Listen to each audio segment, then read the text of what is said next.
Muy buenas noches o días o tardes, depende de dónde se estén conectando. Mi nombre es Richard Pinargota Rodríguez, soy médico imagenólogo, miembro de la Sociedad de Radiología y Diagnóstico por Imágenes de Manabí y docente de la carrera de Medicina de la Universidad Laica de Alfaro, también de la provincia de Manabí. Levantamos esta señal desde la ciudad de Puerto Viejo, Ecuador, cuando acá son las 20 horas con 7 minutos de este nuevo mes, 1 de mayo, Día del Trabajador o Día Consagrado del Trabajo, y que de una u otra manera sí nos afecta porque la mayoría de nosotros que tenemos un trabajo y que éramos bastante productivos, hemos visto mermado eso. Nosotros hacemos un gran comentario y una gran solidaridad con aquellas personas que están padeciendo algún tipo de enfermedad, mucho más si es COVID-19, por toda la implicancia y todas las características que lleva el tener adelante este tipo de problemas. Porque a pesar de que pudiera tener un cuadro leve, la carga psicológica por todo lo que estamos rodeados en cuanto a información, de una u otra manera hace que esa presión se sienta claramente. Y obviamente también un abrazo muy intenso, muy solidario a todas esas familias en las cuales algún miembro de ellos ha fallecido, ya sea por COVID-19 o por alguna otra causa, que en algunos otros momentos o bajo la posibilidad de no vivir en pandemia, quizás no hubiera llegado a ello. Así que un fuerte abrazo a todo ese tipo de personas. Hoy día vamos a dar inicio a este video que lo que busca en definitiva es tener una visión desde el punto de vista médico, pero con un lenguaje que puede ser digerible para la población en general. Buscamos también llegar con información muy confiable, información muy efectiva y sobre todo información con una línea veraz dentro de lo que es el área médica.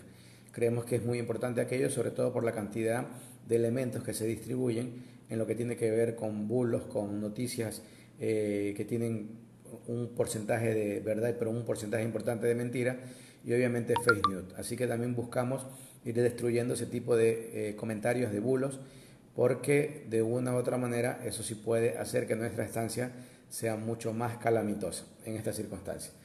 El día de hoy, entrando ya a la parte de estadística, el Ministerio de Salud Pública, al menos no he podido yo obtener un dato de cómo estamos marchando a través del Ministerio directamente, pero sí hubo actualización en la página a nivel mundial, así que sí tenemos las cifras de lo que está pasando en Ecuador, que ha crecido, la verdad, considerablemente los casos. Sin embargo, es un crecimiento un poco distante a lo que llevan otros países. Y antes de ello vamos a mencionar a nivel mundial cómo se encuentran las cosas para tener una idea clara. Hoy 1 de mayo, viernes 1 de mayo, Estados Unidos ya superó el 1.102.000 pacientes contagiados. Italia se ubicó en segundo lugar de nuevo. Aquí creo que hay un pequeño error, porque en segundo lugar estaba España y no me aparece. Qué raro. Déjenme buscarlo acá para tener la visualización. Raro, no aparecen los datos de España. Pero bueno, España estaba en segundo lugar, estaba, si mal no recuerdo, por encima de 230.000 casos. Italia tercero con 207.000 por encima. Reino Unido por encima de 178.000. Francia quinto por encima de 167.000. Alemania sexto por encima de 164.000. Turquía séptimo por encima de 122.000, Rusia octavo por encima de 114.000. Miren cómo ha desplazado ya Irán, que está noveno, que tiene por encima de 95.000. Claro, también la población es muy importante. Y Brasil, que el día de ayer llegó al 10.º puesto desplazando a China y con más de 92.000 casos. China se mantiene ya casi tocando los 84.000 casos. Recuerden sobre todo cuando hablamos de China, que la mayoría de los casos que tiene o que presenta China ahora son casos que se denominan importados. Son personas que viajan, que llegan, se les hace el test, porque todas las personas que están llegando a China se les hace test y obviamente se los mantiene en cuarentena, independiente de que sean positivos o no. Si eres negativo, estás en cuarentena, creo que 14 días, pero si sales positivo, la cuarentena se prolonga más. Entonces, por eso hemos visto que han aumentado ligeramente los casos de China, pero tanto así que quizás hay unos 15, 20 días tranquilamente que la forma de porcentaje que va subiendo China es considerablemente bastante plano, ¿no? Bastante plano. Muy bien, entonces estamos con China puesto 11. Luego viene Canadá, Bélgica y Perú en el puesto 14 con más de 40.000 casos. Holanda, India, Suiza y Ecuador, que saltó nuevamente al puesto 18, superando a Portugal y a Arabia Saudita. Entonces, Ecuador con 26.336 casos, estamos en el puesto 18 a nivel mundial. La verdad que nos gustaría ver este tipo de situaciones, pero en otras cosas que no sean de este carácter, porque estar aquí liderando una tabla entre los 20 principales países afectados en casos positivos, ¿sí? No creo que sea ni de fuente de orgullo, ni mucho menos como para exponerlo mucho, pero en fin. A nivel latinoamericano, los casos, si tomamos en cuenta nuevamente Estados Unidos como comparación, no es parte de Latinoamérica, pero lo hacemos como comparativo por todos, lo que siempre manifestamos, ¿no? No creo que existe un país de Latinoamérica que no tenga una cantidad de inmigrantes hacia Estados Unidos muy importante. Hay países que es mucho más interesante, sobre todo México, Centroamérica y en nuestro caso también Ecuador, por las grandes migraciones que han existido. Entonces, cuando en Estados Unidos superaron el 1.102.000 pacientes positivos, ya teníamos más de 64.000 pacientes con exactamente 64.789 pacientes que fallecieron, lastimosamente. Con Brasil, con 92.109, ya tenemos más de 6.410 fallecidos, ya superó hace ratito a China. Perú, con más de 40.459 pacientes positivos, tengo más de 1.124 pacientes fallecidos. Ecuador, con 26.336 personas afectadas, hay 1.063 personas fallecidas, 1.063, y está este número de los no reconocidos, pero que probablemente son COVID-19, que al menos hasta el día de ayer eran 1.453, así que asumo que hoy día han de estar rondando por encima de 1.500. Así que más o menos nuestra cifra ya va bordeando por encima de 2.200, 2.500 personas fallecidas, de una u otra manera reconocida por el Estado. Porque nuevamente nosotros tenemos clarísimo, sobre todo en las últimas entrevistas que uno que otro personaje del gobierno lo ha dado. Por ejemplo, hubo una entrevista bastante interesante de Roldán que dio en la CNN, donde él reconocía que ya se habían contar y que habían contado hasta casi 8.000 personas fallecidas en la provincia del Guayas. Y luego, extrapolando datos que hace una periodista ecuatoriana pero que vive en Colombia, la cual comenta que entre el mediado de marzo a abril, o sea, más o menos estamos hablando de un lapso de 40 días, hubo un incremento de entre 9.000 a 11.000 personas fallecidas solo en la provincia del Guayas. Por lo tanto, nuevamente, sabemos que las cifras están muy lejos de ser las cifras tanto reales que uno esperaría, digo reales de lo que uno esperaría, o acercarse en esta matemática que está presentándose. Muy bien, luego está México. Miren que México ya se ubica muy cercano a nosotros, bueno, muy cercano en el sentido de posición, pues todavía le llevamos algunos pacientes por encima. Tiene 19.224 pacientes positivos y 1.859 pacientes fallecidos. Chile, 17.008 pacientes positivos y 234 pacientes fallecidos. República Dominicana, 7.288 con 313 personas fallecidas. Y Colombia ya desplazó a Panamá. Y nuevamente, era algo lógico, y yo les había comentado anteriormente, o sea, en los videos anteriores, que no se admiren ya que Colombia comienza a desplazar a Panamá. Y tampoco se admiren que comienza a desplazar a República Dominicana, porque la población colombiana es considerable.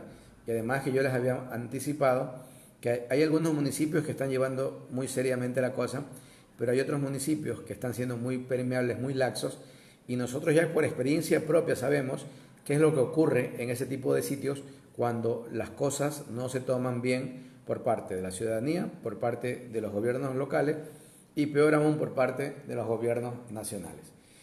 Luego está Panamá con 6.532 casos y presentando 188 personas fallecidas. Argentina con 4.428 personas afectadas, hay 220 fallecidos. Cuba 1.537 personas afectadas, 64 fallecidos.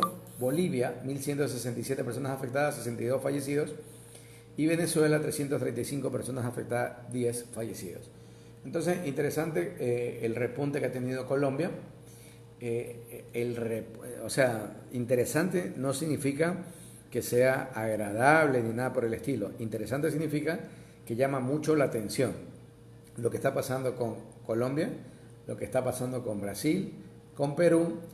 Nosotros no nos vamos a poner en la colada porque la verdad hemos dado muestras de ser el ejemplo de lo que no se debe hacer, así que ni siquiera para qué entrar allí. Pero interesante lo que está pasando con Brasil, con Perú y con Colombia, de los que más están creciendo últimamente, y bueno, México también obviamente, ¿no? ¿Sí?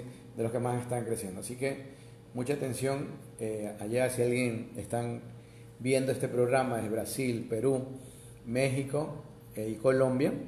Fíjense en cómo se están dando las cosas en sus lugares, porque estamos asumiendo que están existiendo unas cuantas problemáticas locales y nacionales probablemente. Vamos a entrar al rincón médico.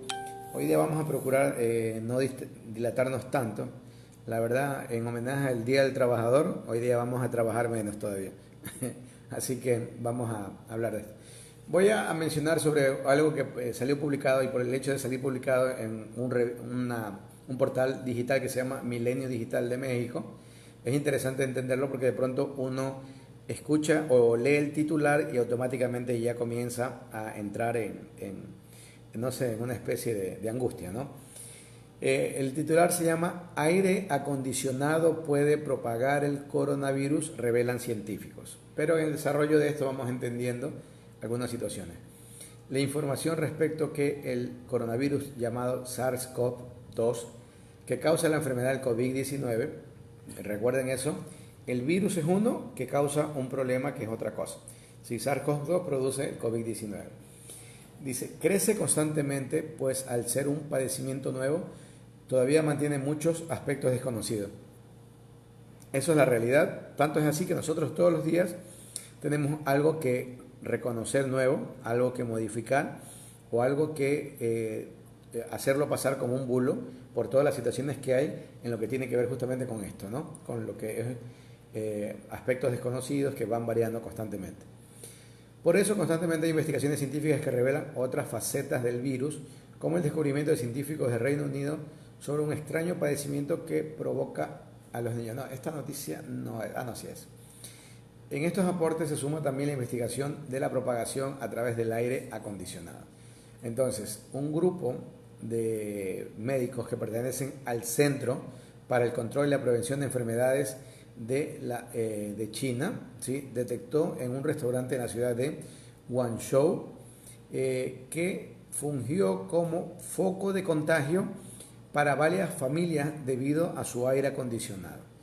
Y aquí vamos a explicar lo que salió publicado en una revista que se llama Emergencia en Enfermedades Infecciosas y está aprobada por el Comité de Ética del Centro de Guangzhou y del Control de Prevención de Enfermedades. Manifiesta que el 26 de enero al 10 de febrero el brote de coronavirus afectó a 10 personas de 3 familias, que fueron denominadas familia A, familia B y familia C, que habían comido en el mismo restaurante con aire acondicionado en la ciudad que hemos manifestado, que se llama Guangzhou. La familia A acababa de viajar desde Wuhan, la provincia de Hubei, donde se desarrolló todo. El tiempo en el restaurante, la disposición al sentarse y la distancia entre las mesas fueron el aspecto que los científicos evaluaron para entender cómo pudo ocurrir el contagio en el recinto que tenía 5 pisos, con aire acondicionado y sin ventanas. Y manifiesta que la transmisión del virus en este brote no puede explicarse solo por la transmisión de gotas. Las gotas respiratorias más grandes permanecen en el aire solo por un corto tiempo y viajan solo distancias cortas, generalmente 1 metro. La distancia entre el paciente de la familia A, que se denominó A1, y las personas en otras mesas, especialmente la de la mesa C, fueron todas de 1 metro, primera cosa. Sin embargo, un fuerte flujo de aire del aire acondicionado, miren que a veces uno se sienta frente a a un restaurante y justo el split a uno le golpea de frente y la verdad que si el aire tiene una temperatura muy baja le afecta, ¿no? Le golpea feo. Entonces, de una u otra manera, eso influyó para que esas gotitas pudieran haber viajado un poco más. O sea, el flujo directo de aire del split y la distancia relativamente corta.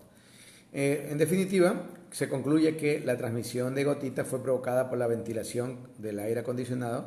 Un factor clave para la infección fue la dirección del flujo de aire. Tras las pesquisas, los expertos señalan que para evitar la propagación de virus en restaurantes, se debe fortalecer la vigilancia del monitoreo de temperatura, aumentar la distancia entre las mesas y mejorar la ventilación. Porque estos ventiladores tienen la opción de mover las aspas en sentido superior e inferior y en sentido lateral.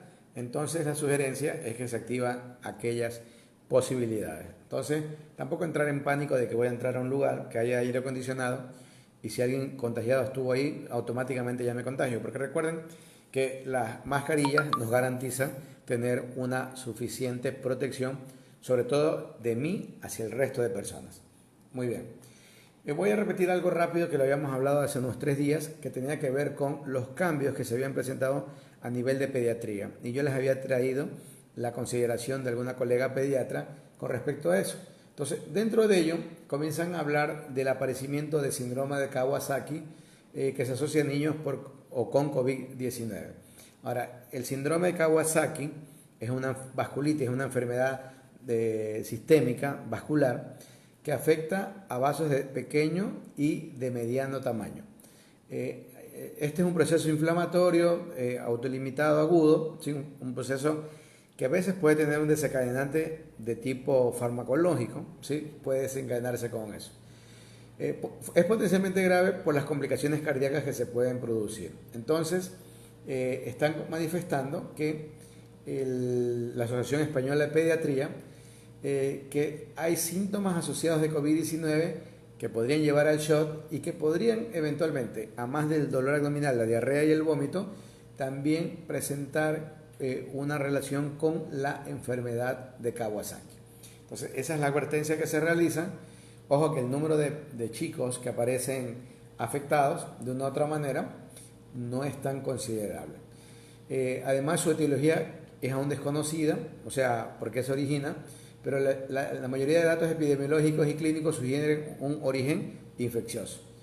Se produce fiebre, exantema y adenopatías, ganglios inflamados, que suelen presentarse y encajan muy bien con una infección vírica. Y no solo eso, sino que el hecho de que sea una enfermedad habitual en edades pediátricas sugiere que los anticuerpos maternos podrían ofrecer protección y desarrollo de la inmunidad protectora de esta en adultos, ¿no? Como ocurre. Así que es una situación como para tenerlo presente. Hay tratamiento específico. En este tipo de chicos que sufren esto, probablemente lleven a recibir medicina como gamma-globulinas, ¿sí? Y no tengo conocimiento de que se haya reportado algún tipo de fallecimiento por este acontecimiento. Muy bien. Ahora, hay otro dilema, por decirlo así, o otra situación que puede alarmar. Que, por ejemplo, aquí en Ecuador hay una presentadora de noticias que ella tiene aproximadamente unos 39 a 40 días desde que fue, entre comillas, positivizada. O sea, estamos hablando que estaba alrededor de 42 días. Se realiza la prueba y la prueba le volvió a salir positiva. Y tengo hoy día el conocimiento de una doctora que está en su día, si mal no recuerdo, 45, y se vuelve a realizar la prueba y sale positiva para IgM e IgG. Entonces se diera a pensar que está muy activo esta situación. Ahora, a mí me llama la atención, y bueno, hablando con el esposo que es médico también, encontramos algo que tiene que ver indirectamente a esto que se publicó en Corea. Los expertos dicen que las pruebas en pacientes recuperados encontraron falsos positivos no reinfecciosos. ¿Qué significa eso? Un falso positivo es aquella persona que me da positiva, pero que ya no tiene el problema, o al menos no lo tiene activamente. Entonces se denomina falso positivo. Como lo contrario, un falso negativo es aquella persona que me da negativo a una prueba, ¿sí? Y dándome negativo a una prueba, esa persona automáticamente, yo no puedo, en ese caso, hablando del falso negativo, automáticamente yo considero que sí tiene el problema. O sea, lo tiene, pero no sale expresado en las pruebas. Entonces, lo que los expertos están manifestando es que hay pacientes recuperados que se encontraron con falsos positivos.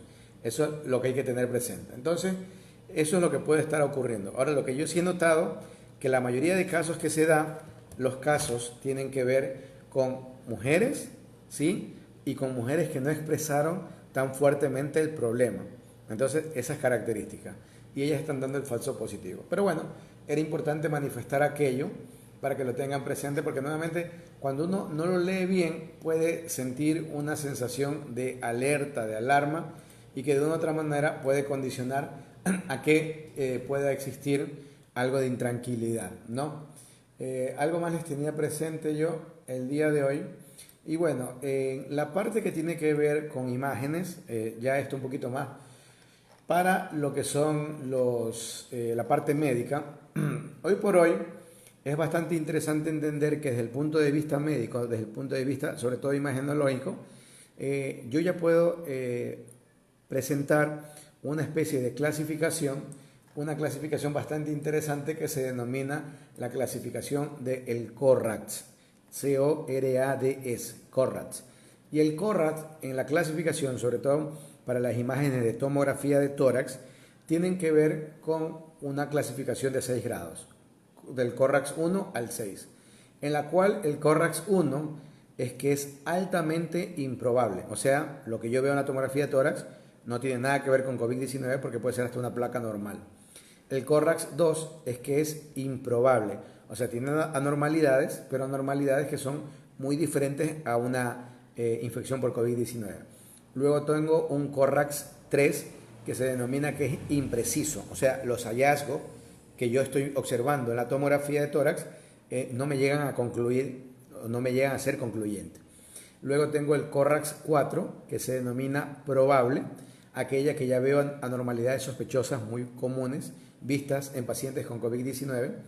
Y luego tengo el CORAX 5, en el cual yo categorizo como muy probable, porque hay una presentación típica tradicional que estoy viendo en el COVID-19, que tiene que ver sobre todo con lesiones que se presentan periféricas bilaterales y que están en relación con vidrio esmerilado, con consolidación, con engrosamiento sectal, ¿sí? E incluso con afectaciones de las cisuras.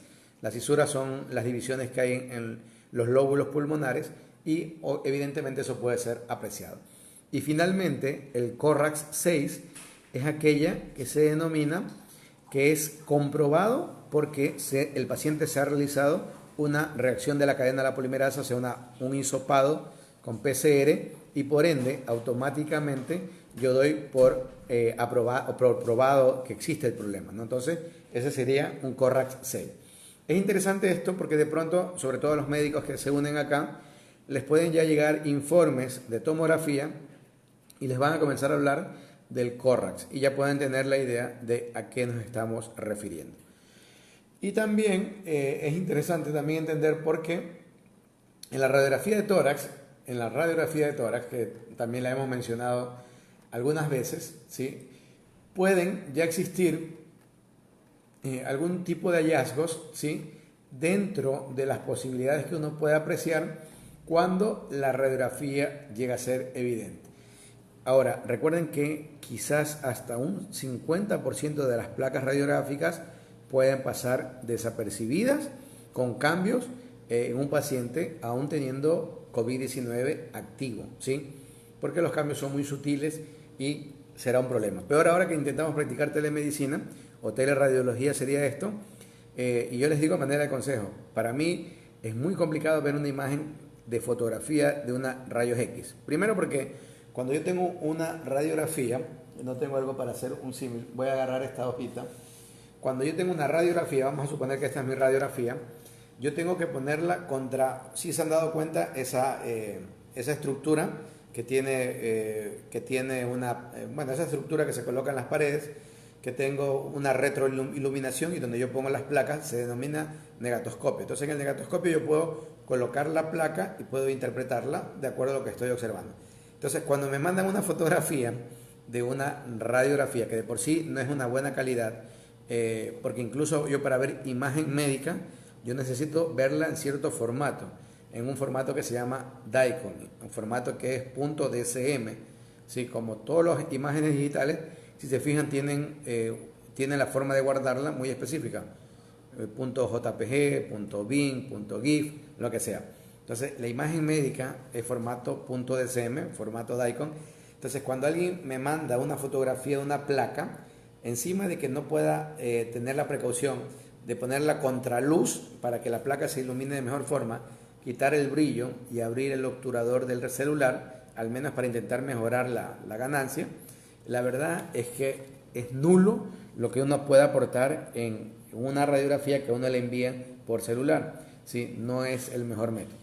Ahora, en muchos lugares, como ya está todo digitalizado, si ustedes quieren pedir esa ayuda, procuren obtener un CD de la imagen y en el CD va a venir grabado la imagen como .dsm. Entonces, si es muy pesada, ustedes la pueden subir a una nube, Google Drive, Mega, esta muy común como es se me fue el nombre, pero bueno, a cualquier nube que exista informática, y a partir de ello ustedes pueden comenzar, entregar el vínculo, porque entonces te genera un vínculo, un link, y eso compartirlo al médico que ustedes quieran que lo haga, porque eso sí podemos hacer. Entonces, la idea para poder ayudar y aportar, hay que tener todas las herramientas y tener las mejores condiciones. Entonces, si ustedes hacen un estudio de imágenes, tomografía, RX de tórax, procuren que les entreguen el archivo digital en un CD o en un pendrive para que eso puedan compartir fácilmente, ¿sí? Muy bien, eso era lo que teníamos preparado en cuanto a la parte del rincón médico. Y ahora, acuérdense que hoy día es día del trabajo y voy a trabajar menos, debería ser al revés, pero bueno, la verdad que hoy día sí me ha tocado trabajar y ha estado medio pesadito. Pero bueno, ¿qué sería un 1 de mayo si no se trabaja? ¿Sí? Y hay mucha gente que quiere hacerlo y no puede. Así que hay que dar bendiciones más bien. Entonces voy a leer los comentarios que ustedes gentilmente pueden compartir, entregar, en fin. Y bueno, en virtud de ello vamos a ver qué están comentando. A ver, déjenme ver acá si hablo bien esto de aquí. Mientras tanto, les comento que sí es importante que cada rato se entienda un poquito más de que las noticias que nos llegan, sí debemos nosotros tratar de leer todo y no quedarnos en el titular. Los periódicos y toda la gente que hace noticias siempre coloca un titular llamativo para que la gente se enganche con eso. Y a veces ese titular llamativo dista mucho de lo que realmente quiere decir. Así que tenemos que tener un poquito de cuidado en ello, ¿no? Digo esto por lo que les manifesté en cuanto a lo del restaurante, el aire acondicionado y la propagación, etcétera, ¿no? Entonces que, claro, pudiera ocurrir, pero bajo ciertas condiciones y todo ello. Muy bien, vamos a comentar o a leer o a estar en contacto con lo que ustedes manifiestan, ¿sí? Y aprovechando que se ha unido una colega, en las imágenes de tomografía, si ustedes no tienen vasta experiencia, me estoy refiriendo a la parte médica que está conectada por si acaso, si ustedes no tienen una vasta experiencia y están sospechando que pudieran estar viendo algo en un corte, procuren siempre mirar cortes anteriores y posteriores a el corte de la imagen que están viendo algo sospechoso. Porque no es nada raro que aparezcan lo que se denominan volúmenes parciales y eso les puede dar una mala imagen de algo. Por ejemplo, en los cortes inferiores de tórax que ya tocan el abdomen, lo primero que sobresale siempre del lado derecho es el hígado y del lado izquierdo un poquito más inferior es la sombra, le denomino sombra, pero es la zona hipodensa que corresponde a, si es que el estómago tiene gas, a la cámara gástrica. Entonces, cuando yo tengo el primer corte del hígado del lado derecho, y si solo tengo ese corte, yo tranquilamente puedo confundir eso con una consolidación. Ojo con ello. Y una consolidación está lejísimo de ser un corte de esto. Entonces, nuevamente, fijarme en los cortes que anteceden y que preceden a el lugar donde estoy viendo ello. porque no es nada raro que aparezcan estos volúmenes parciales. Lo mismo puede ocurrir, por ejemplo, si yo tengo normalmente en la cintura escapular, donde tengo mis clavículas, ¿sí? Hay mucha gente que ha sufrido afectaciones claviculares. No es nada raro eso, y ustedes podrán recordar en su infancia, en la escuela, en el colegio, alguien que llegó con el cinturón puesto hacia atrás en 8 porque se fracturó la clavícula. Entonces, dependiendo de cómo fue la fractura y todo eso, se pueden quedar consolidaciones y que pueden ejercer un callo óseo, y este puede darme una falsa imagen que representaría o se insinuaría hacia el parénquima pulmonar. Por eso es importantísimo tener el corte anterior y posterior. Muy bien, voy a mencionar lo que acá han escrito muy gentilmente. Víctor Bravo dice, saludos. Sí, es este, ¿no? Sí. Saludos, ya este encierro me está poniendo mal, se entiende que es por cuidarnos por una pandemia, pero me siento encarcelado a veces. Y así nos sentimos todos. ¿Qué hacemos, mijo? ¿Qué hacemos? Por eso es la alternativa de buscar otras actividades, ¿sí? Yo a veces toca ser reiterativo, pero ni modo. Y hay personas que les toca vivir un poquito más calamitosamente, porque de pronto le toca vivir en un núcleo familiar donde hay uno o dos que no se llevan bien. Entonces, imagínense lo que hay que llevar cada día. Así que hay que tratar de llevar sangre liviana y intentar llevar las cosas bien. ¿Sí? Tratar de buscar el menor pretexto para discutir, porque recuerden que para discutir al menos se necesitan 2 personas. O sea, poca gente, bueno, sí ha de haber uno que por ahí otro que discute hasta con su sombra, ¿sí? Pero es raro. O sea, pero para discutir al menos necesito 2 personas. Y si uno de los 2 no quiere discutir, como que no se puede generar una discusión. Así que importante aquello, ¿no? Evitar todo ello. Se conecta Diana Mera, manda saludos, Marcelo Sánchez también. Víctor Bravo dice, apague su aire acondicionado. Bueno, hasta acá no hay casos positivos, así que todo tranquilo en ese sentido. Muy bien. Diana Mera, Laura Peña, Vera se ha unido. Vivi Romero dice felicidades. Me imagino que es por el Día del Trabajo. Y felicidades para todas las personas que trabajan, a pesar de que ahorita estén en una pausa, una felicidad, porque de una u otra manera creo que este país está lleno de gente trabajadora, ¿sí? Lo malo es que los que nos representan son los menos trabajadores, pero bueno, la verdad que el país sí está lleno de gente muy trabajadora y hay gente que trabaja mucho más que otros, ¿sí? Igual, todo trabajo, desde mi punto de vista, es dignificante, ¿sí? Y la verdad que yo no creo que haga mayor diferencia que otra persona, porque yo no podría hacer nada en un hospital, yo como médico, si el hospital no está acondicionado para que yo pueda llegar a laborar, o sea, que esté limpio, que esté presto con los insumos, etcétera, no podría hacer nada. Entonces, tan importante es el médico como el auxiliar de limpieza, como el enfermero, como los licenciados, todo el mundo tiene una importancia fundamental. Y en ese engranaje hace, cuando todo está conectado, que las cosas en salud desarrollen bien. Entonces, nuevamente, cuando nosotros hablamos de salud, y verán que siempre nos escuchan, o al menos a mí me escuchan el término de salud y sanitario, porque nos estamos refiriendo a todo el elemento que tiene que ver con la parte que compete a esto. No nos referimos en exclusividad a la parte médica. Lo que sí muchas veces he puntualizado la parte médica, sobre todo por las estadísticas que llevamos en cuanto a los colegas médicos fallecidos. Ojo, no quiero decir que eso signifique que ellos tienen un pedestal más alto por encima del resto de gente. Cada persona que fallezca, sea médico, sea iletrado, hasta incluso sea político, por último, ¿sí? Cualquier persona que fallezca debería dolernos a todo el mundo, por un grado de humanidad, ¿sí? Pero las situaciones que yo, los ejemplos que los he presentado, van en relación con ello. Muy bien, acá Laura Peña Vera dice, ¿en qué tiempo se puede limpiar una imagen de rayos X cuando aún hay consolidación, pero clínicamente se ha recuperado el COVID? Esa pregunta es muy buena y primero yo quiero decirles lo siguiente. Yo cuando doy mis clases de radiología, yo lo primero que le digo a mis alumnos es que esto es más de tipo médico, pero el público en general lo tiene que entender también. Lo que primero le digo a los alumnos es, ustedes son médicos clínicos, ven clínica, no son médicos de imágenes, porque yo puedo ver y saber que una persona está superando un problema porque ya clínicamente, incluso el laboratorio, me dice que está superando el problema. O sea, yo entiendo que está superando el problema.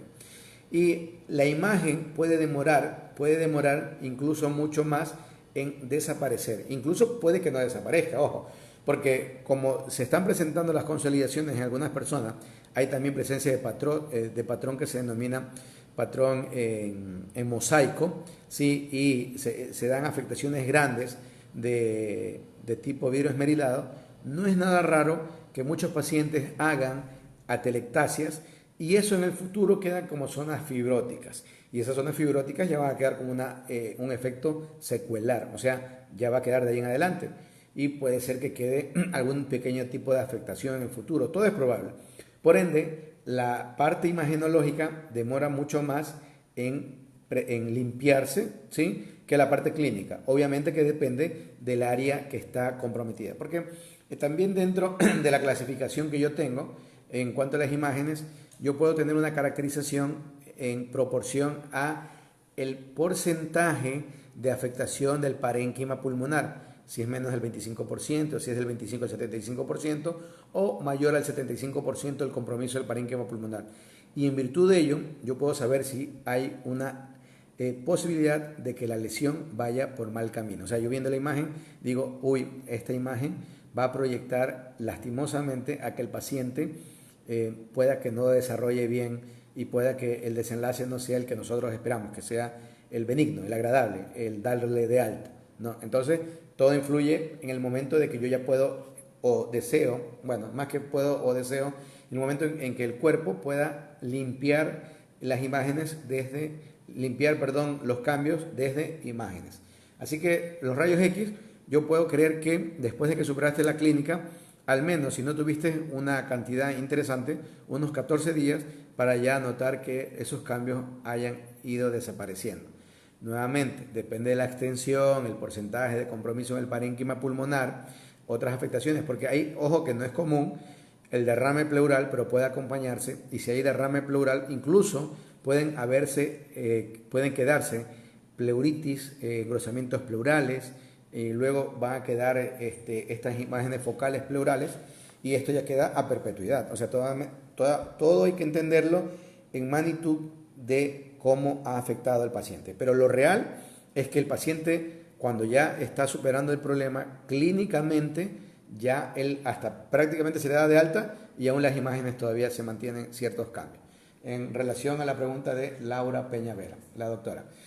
Lu Margarita dice, buenas noches, una consulta. ¿Qué quedó pendiente de las mascarillas? Sí, le estoy debiendo eso a las mascarillas. Lo que pasa es que no quiero atreverme a decir algo que pueda cometer un error, porque la pregunta suya es muy específica.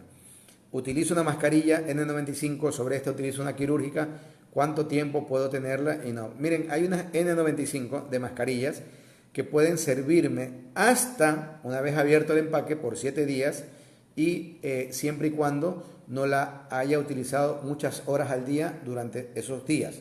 O las puedo utilizar hasta en continuo, o sea, dejando unos breves lapsos, ¿sí? 48, 72 horas. Ciertas N95, que son las KN95.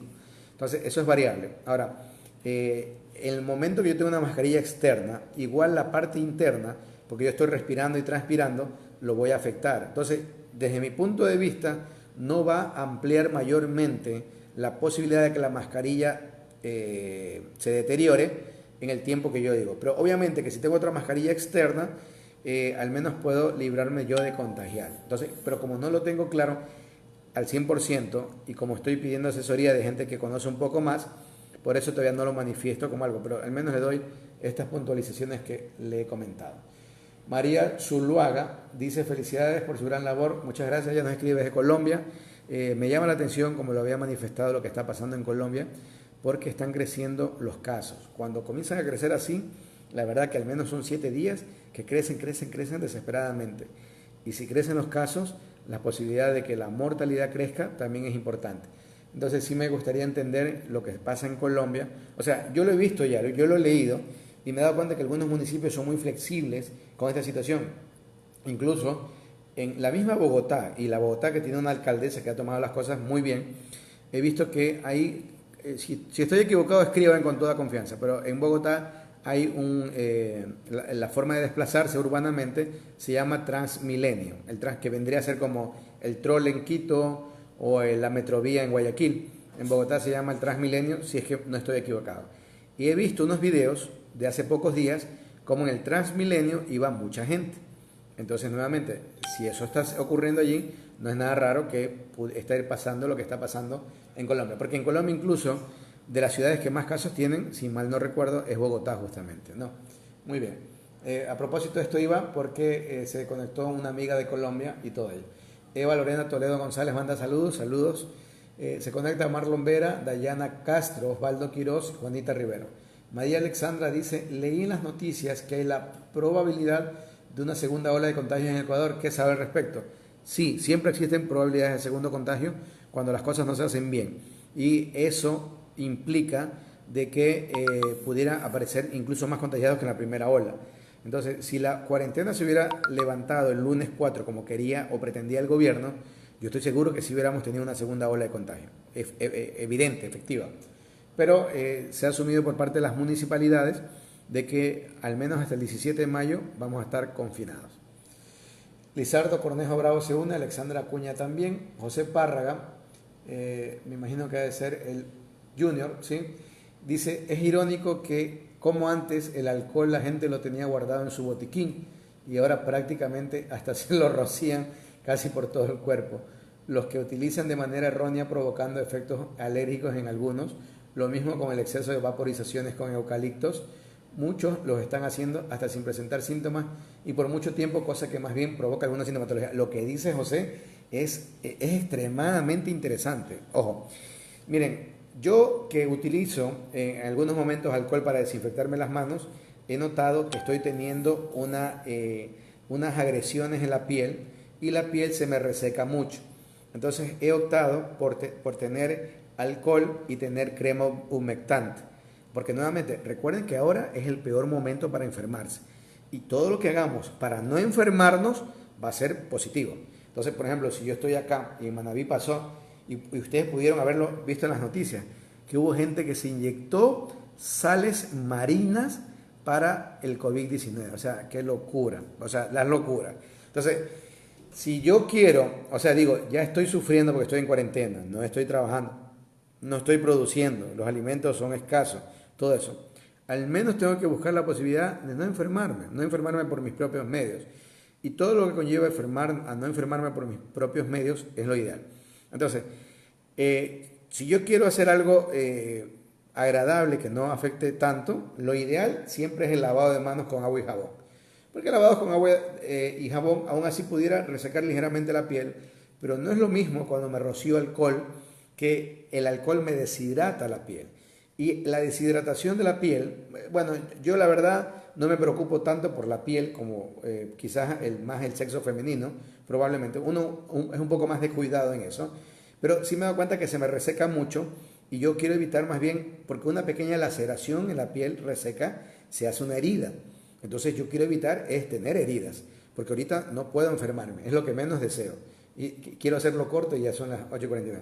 Entonces, la recomendación es que si usted está usando alcohol, tenga un poquito de crema humectante para que también use crema humectante después. Porque una vez que estén desinfectadas sus manos, se puede poner crema humectante, no hay ningún problema, ¿sí? Así que ahí. Pero lo que está diciendo José Párraga es muy importante, porque hay gente que está abusando. Por ejemplo, ¿de qué me sirve a mí yo tener alcohol y rociarme todo el cuerpo de alcohol? ¿Sí? Lo que verdaderamente pudiera llegar a enfermarme, ¿sí?, es las manos si tocan mi cara, descubiertas. ¿Sí? ¿Para qué serviría yo ponerme alcohol en los codos? ¿Sí? ¿Quién fácilmente puede con los codos hacer algo en la cara? O sea, ¿no? ¿Sí? ¿Quién fácilmente? Incluso hay algo que te mandan a hacer con los codos y es medio difícil hacerlo. O sea, nuevamente, no hay que exagerar con eso. Pero encima, José Párraga Jr. va más allá de ello y José Párraga nos dice que hay gente que está abusando con las vaporizaciones de eucaliptos. Ojo, que igual esas vaporizaciones no previenen en nada con el COVID-19. Y hay gente que está sana y está haciendo vaporizaciones. Yo le digo, si usted está sano, ¿para qué hace vaporizaciones? No tiene ningún sentido. Si usted está sano, no hay sentido ni siquiera tomar medicina, ni siquiera paracetamol. O sea, si usted está sano, no tiene que tomar nada. O sea, tiene que procurar más bien tener una dieta balanceada, hacer algo de actividad física, que su mente se distraiga en muchas cosas, ¿sí? Busque su lado artístico, su lado poético, su lado, no sé, su lado expresivo, en fin, tantas cosas, y trate de llevar ahí el tiempo. Pero no busque inventar, perjudicar a su salud, inyectarse sales marinas, hacer solamente nebulizaciones ahí sin causa aparente, porque a la larga eso más produce daños que beneficios. Eso hay que entenderlo. Y lo que buscamos ahora es no enfermarnos. Tenemos que buscar no enfermarnos. O sea, que nos enfermemos porque así es la situación, porque pasa algo, perfecto. Pero nosotros no tenemos que provocar la enfermedad. Ese es el detalle. Entonces hay que tener claro. Y gracias por la apreciación, José Párraga. La verdad que ha sido bastante interesante. Laura Peña Vera dice que el municipio de Puerto Viejo lo dilata hasta el 31 de mayo. No lo sabía si es así. Bueno, ellos tendrán el análisis de la curva estadística que se de acá en el país. Lo peor de todo es que los municipios, que a mí me parece no debe ser así, y las prefecturas, no se les brinda la información por parte del ministerio que ellos solicitan. Entonces, eso sí es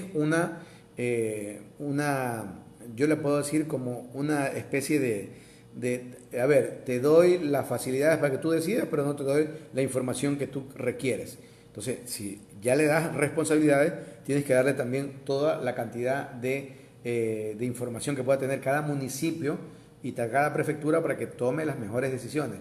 Porque aquí también va a venir un problema. Imagínense que el municipio de Puerto Viejo dice que se mantiene todo hasta el 31. Pero imagínense que el municipio de Montecristi y Manta dice que ellos abren el 17. Entonces, acá cerrado, allá abierto, ¿y cómo va a ser? O sea, y gente que trabaja allá, acá, va a ser un galimatías. O sea, todo eso hay que ir pensando, todo ello. Amparo Arteaga manda saludos. La doctora Miriam Ponce Mera dice, ¿qué sabes del dióxido de cloro? Es un bulo lo del dióxido de cloro, Miriam. Así que de eso ya lo hemos expuesto algunas veces. Ya lo hemos comentado y no pasa más de un bulo, ¿sí? O sea, la verdad, no hay respuesta científica efectiva que demuestre que es claro, bajo la utilización de dióxido de cloro, que las personas pueden recuperarse. No hay eso. Muy bien, Miriam Ponce manda saludos, Alexander Rodríguez Hernández se une, Marcela Cristina Escudero también, saludos a Argentina, ¿sí? Miren, si ustedes pueden ver la página de Yahoo Hawkins para que vean. Fíjense en nuestros países de acá y van viendo cómo se presenta la curva de ellos en relación a otros. Entonces tú te das cuenta que hay países que sí están haciendo las cosas muy en serio y hay países que como que no le toman tanto. Por ejemplo, de los países para criticar fuera de nosotros, que ya no lo voy a hacer porque, o sea, nosotros estamos como ejemplo de lo malo, así que ya, quedémonos de lado. Pero de los países para criticar, lo de Brasil es horrible, ¿sí? Y lo de Argentina, todo lo contrario. Es más, hoy día justamente escuchaba que Brasil tiene 5 veces más población que Argentina, pero tiene 25 veces mayor cantidad de personas fallecidas que Argentina en proporción. O sea, está haciendo las cosas como si fuera un país 25 veces más grande que Argentina. O sea, es desproporcional la situación. Entonces, o Brasil lo hace muy mal, o Argentina lo hace muy bien, o de pronto son ambas cosas, y por eso que se ve tanta diferencia.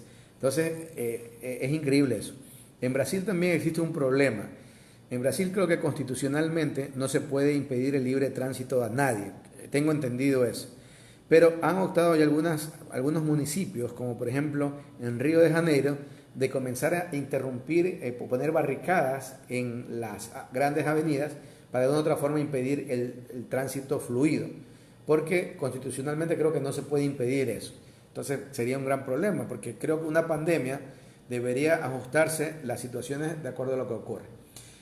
Marta Guzmán dice, si es verdad, el Transmilenio está la mayor contaminación del virus y la curva sube a diario. Miren, ella es colombiana, Marta Guzmán, ella, si mal no recuerdo, ella es de Bogotá y ella conoce sobre eso. Entonces, sí, porque yo les digo, porque yo he visto los videos que publican y la gente en el Transmilenio es como la gente de la Metrovía en Guayaquil. Entonces, basta con que una persona entre ahí contagiada y va contagiando a 50, pues. Entonces vean la proyección que ocurre.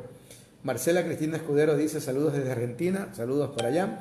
Miriam Ponce dice, ok, no te había oído. Sí, es que no lo hemos dicho ahora, sino en algunos videos anteriores, pero lo del dióxido de cloro ya lo hemos dado como un bulo, uno de los grandes bulos que hay, ¿no?